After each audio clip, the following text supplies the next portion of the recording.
This year might officially be the year of the horse, but from some of the launches we've seen, it might be the year of the Iron Horse.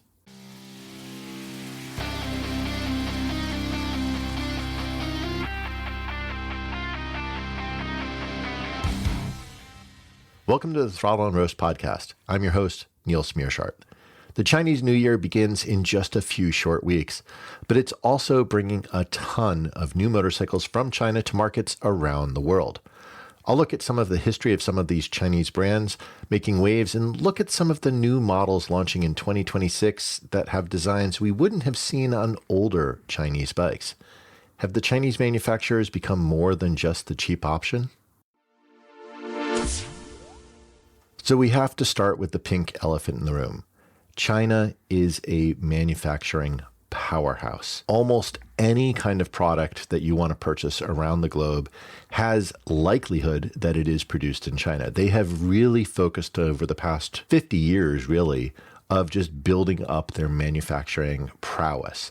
Now, in most of the time, they've been what you might describe as a production partner.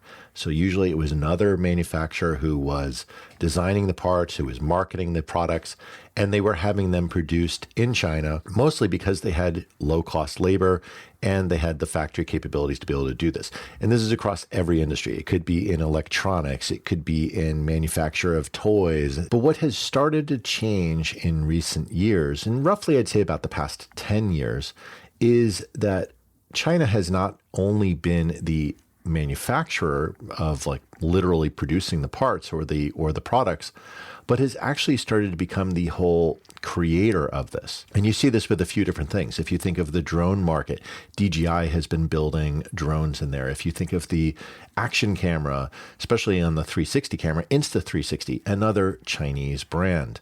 So they've really been expanding their prowess from being purely the manufacturing into actually becoming the designer and the marketer of these products. And the same thing has happened for motorcycles.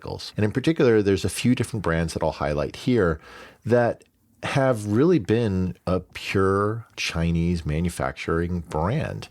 Some of them may not be quite as well known, but they are becoming more widely spread. And you're going to probably start to hear about many more of these over the years. So let's start with Benda. Now, Benda started about 10 years ago, and they've been expanding throughout both Europe and the US over the past decade, producing a wide variety of bikes. Now, CFMoto is probably a little bit well known, certainly here in the United States. They were originally known as a brand mostly for low-cost ATVs and UTVs, but they've been expanding into motorcycles for the past several years, and they have a number of value-positioned models. Now, in Europe, of course, they actually have many more motorcycle models, and they've been known for that for a lot longer in Europe. Now, Moto Morini is probably the one that most of our listeners will be most familiar with. They were originally an Italian brand producing their first motorcycles back in the 1940s, and it came under control of Kove in the 1980s and then later was controlled by Ducati. And the name was purchased in 1999 by a company owned by the nephew of the original founder. And 5 years later, new models were announced, but they were unable to pay some of their suppliers, and the company went into bankruptcy by 2009. Now, it was acquired by other Italian investors in 2011, although the factory wasn't included in that sale. And while an effort to restart production did result in some new models being produced along with bicycles, it was in really small numbers. But in 2018, it came under Chinese ownership, and production volumes have been increasing ever since, although the motorcycles are now being produced in China, not in Italy.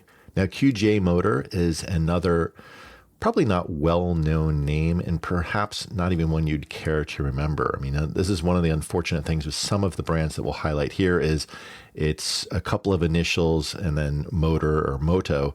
So it's not really the most compelling branding, but it is descriptive, and that might be sort of a common sense that you'll see across a few of these brands. But they have a complete line of motorcycles ranging from small 50 to 150cc scooters up to 750cc middleweight adventure motorcycles. And their SRT 750X reminds me a lot of the Suzuki V-Strom, but it comes in at just $8,600, undercutting the V-Strom 800 by nearly $2,000. So if you like the V-Strom and you liked it because it was a even more cost-effective option compared to some of the, let's say, the European middleweight motorcycles, this is an even cheaper option that's out there. And this is the sort of story that you're going to see amongst most of these Chinese brands, is they give you a lot of similar capability, some of the other maybe European brands that are out there, but at a far lower cost. Now, another one, and this one's actually probably been the most, I'd say, one of the more popular brands that have been coming out of China is Kove or Kove motorcycles. I'm not sure of the exact way that they prefer their pronunciation, but they've been offering some competition-styled ADV bikes. Kove has been on a tear in Europe, and they also have some distribution in the United States. Their 450 Rally really looks like a bike straight out of the Dakar Rally, and it's available in both street legal and off-road only variants, while their larger 800X compares with the BMW F900 GS, but it's priced at about $13,000. Now, CFMoto is a sister brand to Kove motorcycles, owned by the same founder, Zhang Shui, taking his initials to form the company name. And in some ways, I think the way to think of CFMoto is almost like KTM and Husqvarna.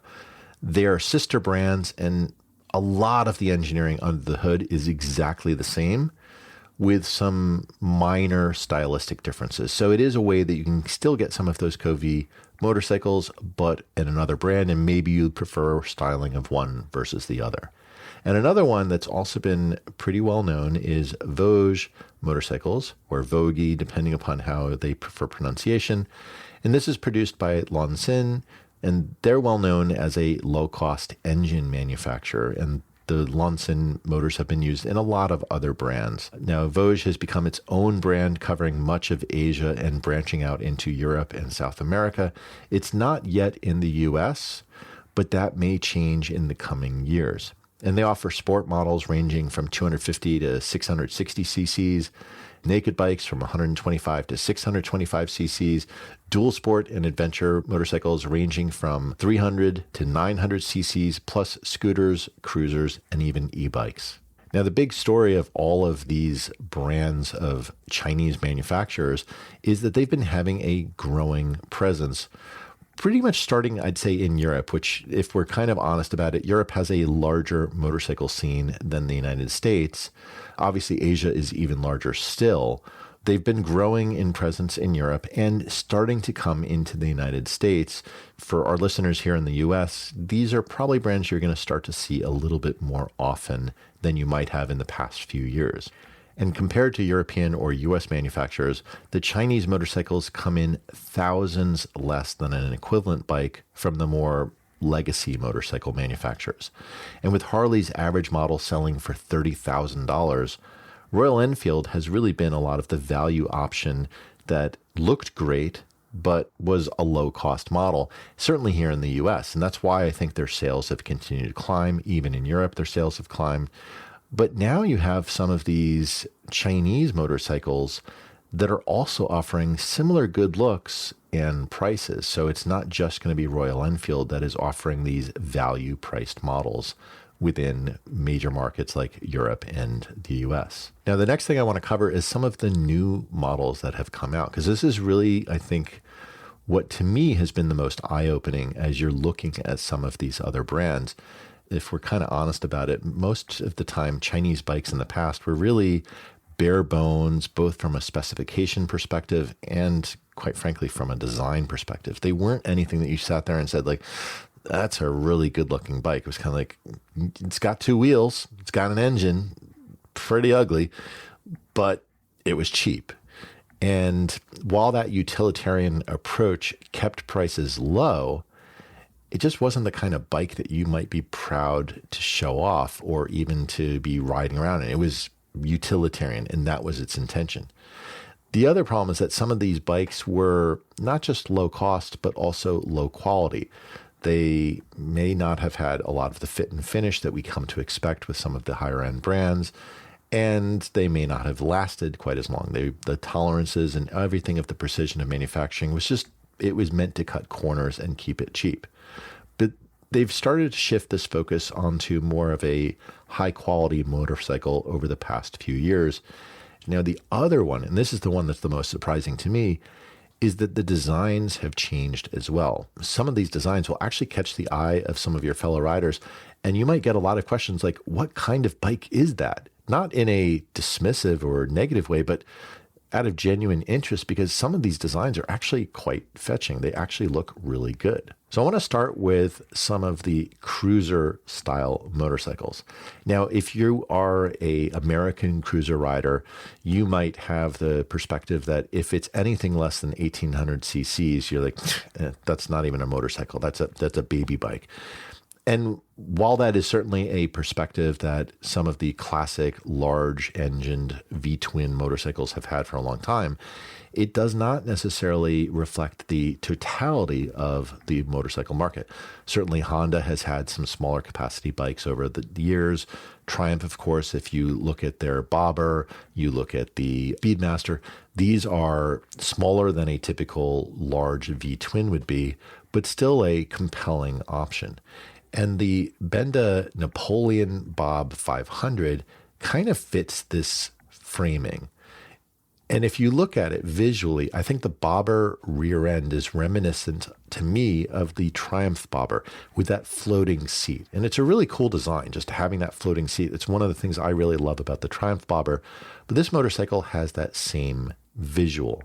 Now, the other thing that's weird with this bike, if you like the style of design of this could really be appealing to you, but it has these front fork covers that make it almost look like it has girder style forks or a Springer front end. It's got that kind of like bend towards the front of the motorcycle up near the top of the fork.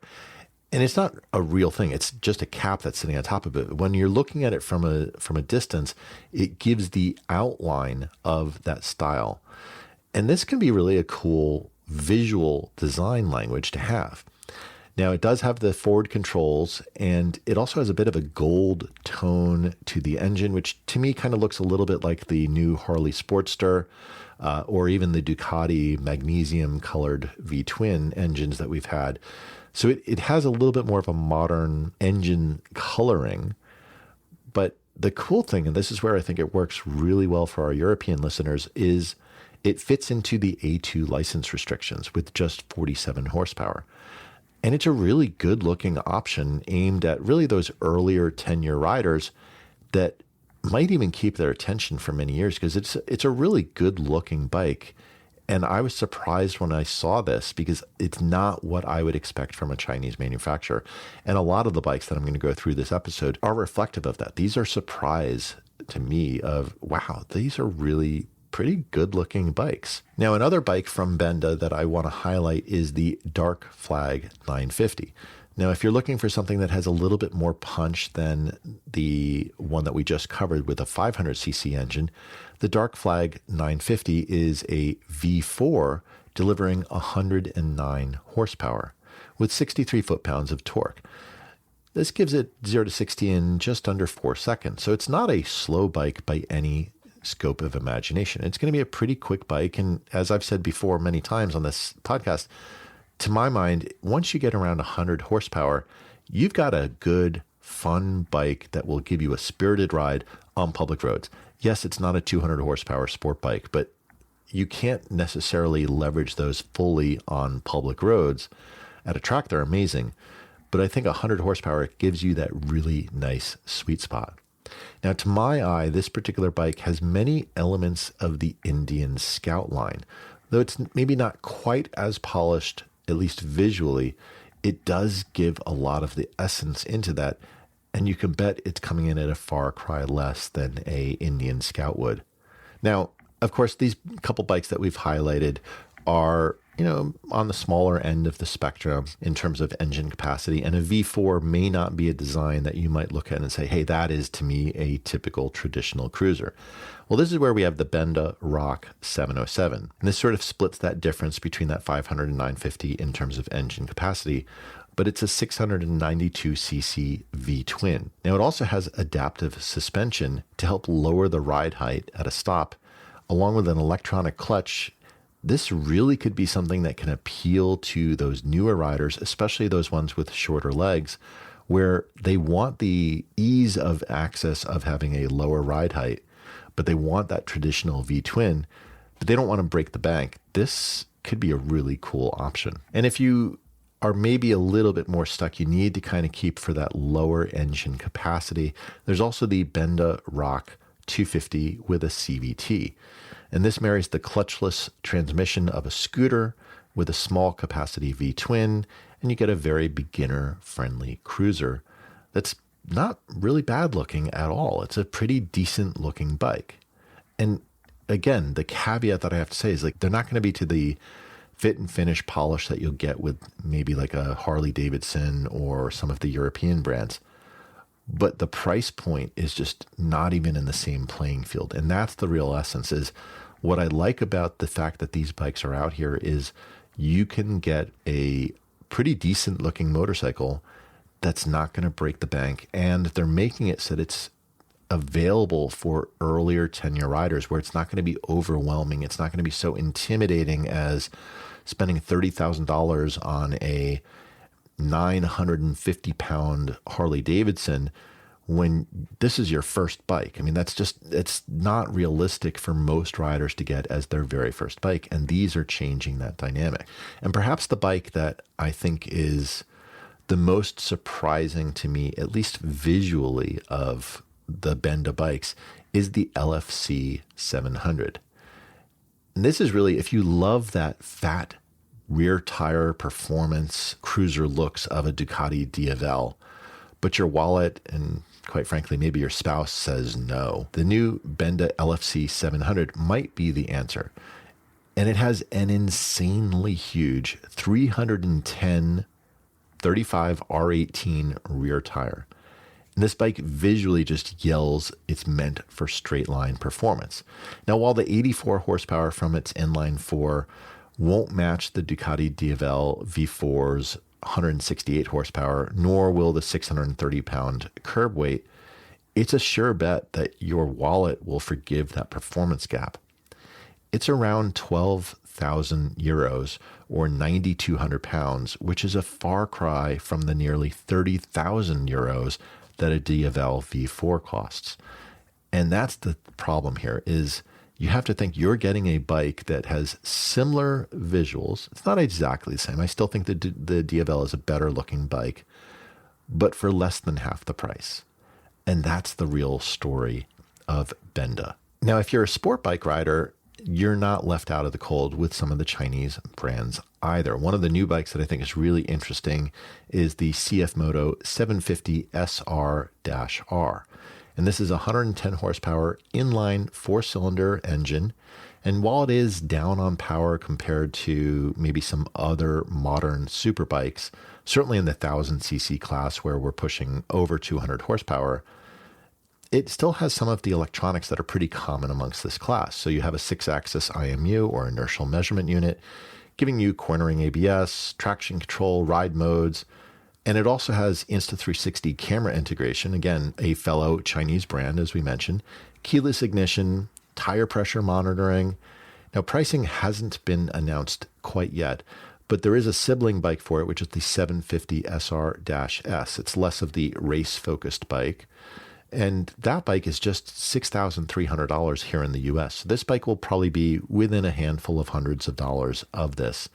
And this being a track-ready variant, maybe a little bit more expensive. But even if it comes in at $7,500, that's a far cry from the more than $10,000 that any other motorcycle in this class will be offered at. Now, if you think 750 cc's is not enough and that 110 horsepower isn't enough power for you for your sport bike, well, CFMoto really is pushing and trying to fight directly against the Ducatis, the BMWs, the manufacturers that are producing these super high output sports motorcycles.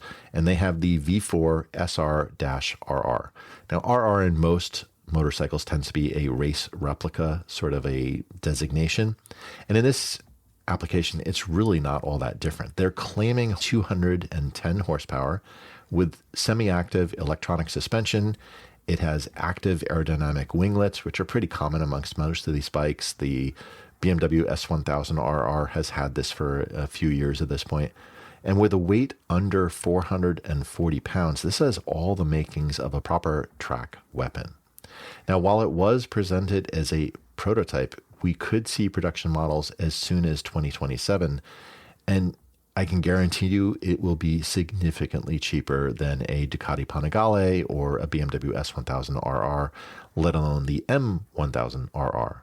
Now, if you prefer your bikes naked, you prefer that sort of stripped down aesthetic, there's a couple of other bikes that are in this category from Chinese manufacturers that are really groundbreaking, at least from a aesthetic perspective. And again, looking at it through that lens of this is a country of manufacture that was really not known for being aesthetically interesting bikes.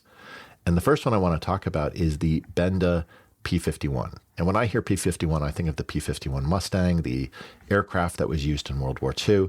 I don't know if that was their intention from this, but basically take those fork covers suggesting that Springer front end from the earlier bike that we mentioned, the Napoleon Bob 500, add in a 250cc Boxer twin with a hybrid power system. And you have a bike that competes, at least on price and looks, with the BMW R9T line. Now, while it only has 62 horsepower compared to the 110 horsepower of the BMW, Benda also showed a 700cc Boxer motor, so there could be a more powerful variant that could be coming in the next year or so. But think of this, out of a 250cc engine, with that hybrid powertrain, we're getting 62 horsepower. Yes, it's not the biggest power under the sun, but for a 250, that's really quite good. And visually, this thing looks a lot like an R9T. So if you like that aesthetic and you're interested in a Boxer engine, but you don't want to spend the BMW premium, this bike is a really interesting option. Now, QJ Motor has a very awkwardly named motorcycle called the EQ-VVS 600. Doesn't exactly roll off of the tongue, at least my tongue, it doesn't. But this is where they have decided to add in a bit of a V4 into a naked bike. It's only 561 cc's. While the production timeline hasn't yet been confirmed, they're estimating it'll have about 70 horsepower, which again, out of a less than 600cc bike that's not meant to be a high-strung sport bike, that's still really good. And this could be a nice sporty style naked bike for those riders with full licenses in Europe. And maybe we even might get it stateside here in the US. But the truest story of where the Chinese manufacturers have been really shaking up the industry has to be in the most popular category of motorcycling, which is adventure motorcycles. Now, the Vosges DS625X is a middleweight ADV bike that'll compete with bikes like the Honda NX500, the Yamaha Tracer 7, and other bikes in this class. It's not really meant to be a hardcore off-road bike. It's more of that tall rounder, but it undercuts even the historically lower cost Japanese bikes by a large margin, offering an even more value conscious offering in a market where prices seem to ever be increasing. And a lot of that increasing price obviously has to do with inflating the engine capacity. I mean, it's kind of crazy to think back in the 70s, a 750 would be a really big motorcycle. So this being a 625, that's still like a good sized motorcycle for that era. And this is what I think we're going to start to see more of, is having these smaller engine capacity motorcycles kind of counters this ever increasing cost basis that we have on a lot of bikes. And especially with modern engineering, we can get to the, what I'll say is that 100 horsepower figure without having to go all the way into a 12, 15, 1800cc engine. You can still get away with it. Now, CFMoto also has a bike in the adventure bike category. They classify it as sort of a middleweight ADV, although it is a little bit lower on the engine capacity scale with the CFMoto 450 MT. This is another good option for A2 license holders, as it's over 1,000 pounds less expensive than equivalent Japanese models. It's kind of like getting a Tenere 700, at least visually, but with a little bit less power. So if you like that aesthetic, this is a really interesting option out there. Now, another bike, if you like that Tenere 700 style, that look of the rally racer, the Moto Morini X-Cape 700 is a brand new model that has just been announced. And this will be available for just $8,300. And this gives another really compelling mid-sized ADV offering at a price substantially below competing brands. If you look at a Tenere 700, you're paying around $10,000 or more for that bike. So this is coming in 20% basically cheaper. And you're getting, yes, it's an Italian name, even though it's a Chinese manufactured motorcycle and even a Chinese owned brand at this point. But it's a pretty good bike for what it does. Moto Morini also has a bike that it's a little bit of a play on how it's spelled, but it's meant to sound like a kangaroo. So it's spelled Kanguro, kangaroo. So imagine the Honda CRF 300 and its rally variant, and it will be very close to what the kangaroo looks like, both in appearance and specs. It's a 34 horsepower single cylinder engine with 9.8 inches of travel at either end. And this puts it right in competition with these low-cost Honda models.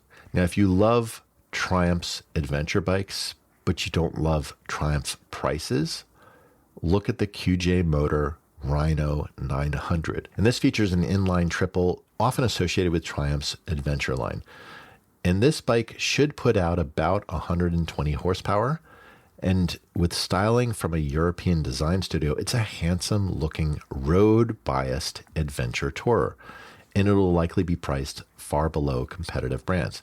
It's expected to be released in about mid-2026, at least in Europe, but we might get something offered here in the US as well. Now, I mentioned earlier that brand CFMoto, that's sort of a sister brand to Vosges. And there's another bike that they have out called the 820 ADV.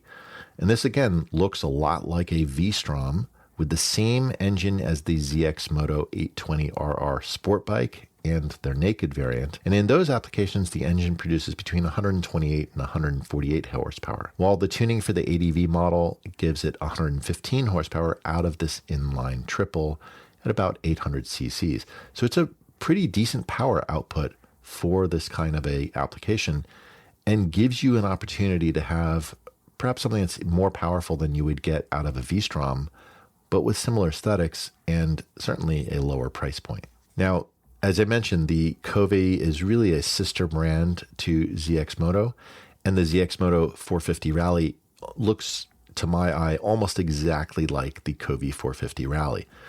And this sort of KTM Husqvarna playbook of having similar models, but just under different brands is what they're attempting to do here. They may have some slight aesthetic variation, but it's another good option if you like that aesthetic of that rally style motorcycle. So we looked at some of the history of the Chinese brands that are becoming more mainstream in Western markets today. We also covered some of the exciting new models coming in 2026 that shed this utilitarian appearance and, quite frankly, low-quality history that many of the Chinese brands had, while also bringing some good-looking bikes at really affordable prices. Now, while they are smaller capacity than some other Western bikes would be, these might be just what is needed to jumpstart interest by younger riders whose wallets aren't overfilled with cash to spend $30,000 on a new Harley. So my question for you is, what do you think of these new bikes? Would you consider buying one? Why or why not? Share your thoughts through the Text the Show link in the show notes or leave a voicemail at throttleandroast.com/voicemail. Thanks for listening. I'll talk to you next week. Hey, if you enjoyed this episode, please tell a friend about the show. You can often share an episode directly from your podcast app, or you can direct them to throttleandroast.com. Word of mouth is the best way for us to grow and find new listeners, so I really appreciate your help.